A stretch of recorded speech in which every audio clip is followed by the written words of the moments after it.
have you ever had one of those days where you just wish you came with a user manual? A simple guide that says, here's how you work best, here's how to make decisions, avoid burnout, and just be yourself.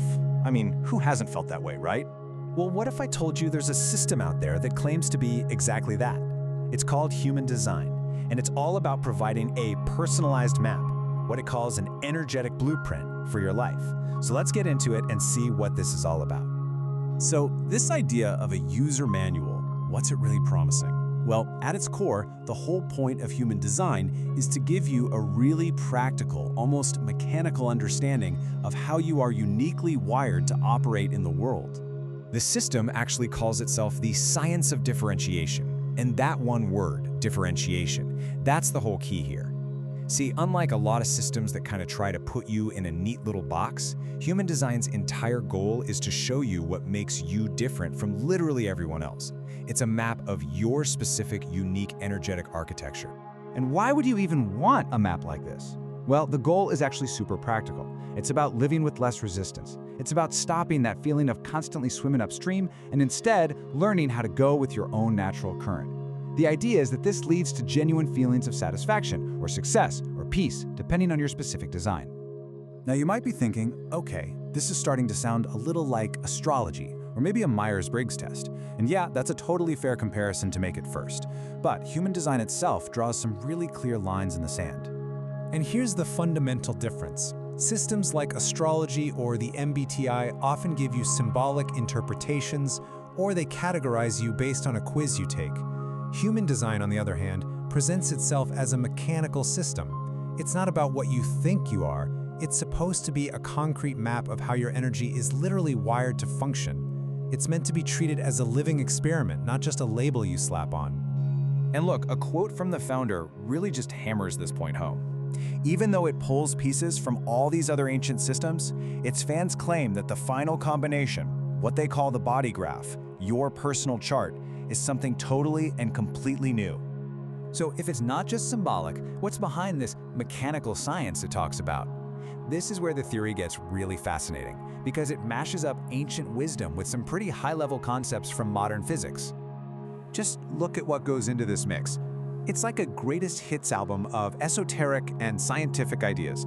You've got the Chinese I-Ching, astrology, the Kabbalah, the Chakra System, and then it's all blended with concepts from quantum physics and genetics. I mean, it is an incredibly ambitious framework. So, how does this all supposedly work?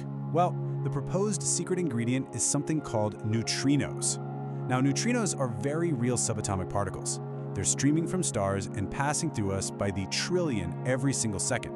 The theory in human design is that at the moment of your birth, these little particles act like cosmic messengers carrying information from the planets that imprints your unique energetic design onto you. And the origin story is pretty wild. The founder, a guy named Ra Uru Hu, claimed to have received the whole system in 1987. A few years later, in 91, he published the theory that neutrinos were the things doing the imprinting. Now here's a fun little tidbit.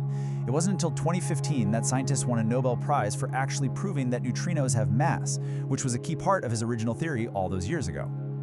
Okay, so that's the pretty out there theory. But how does any of this actually apply to you? Well, the system is constantly stressing that this is not about blind faith. Not at all. It's about personal experimentation. The founder was super clear on this point. You are not supposed to just believe any of this.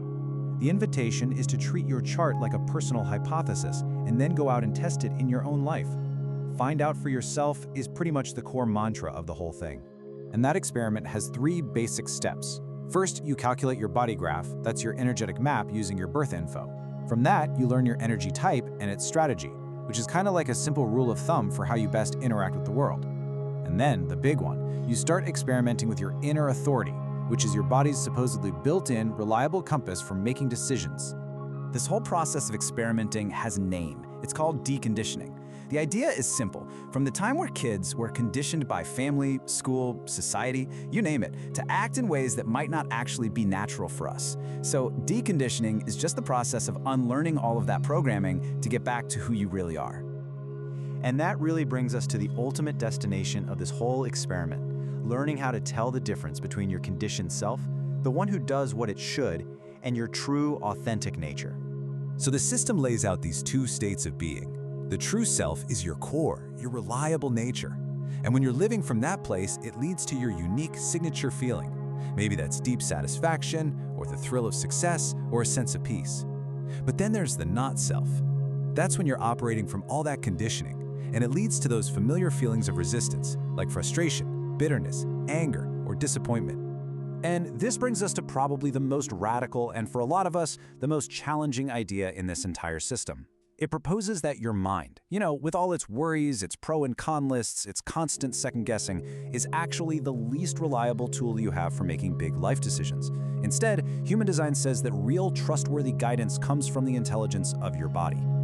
So, we'll leave you with this final thought to chew on. Human design really throws down a gauntlet. It challenges everything we've been taught about how to make choices. It asks you to seriously consider, what if the biggest obstacle to truly being yourself is your own mind?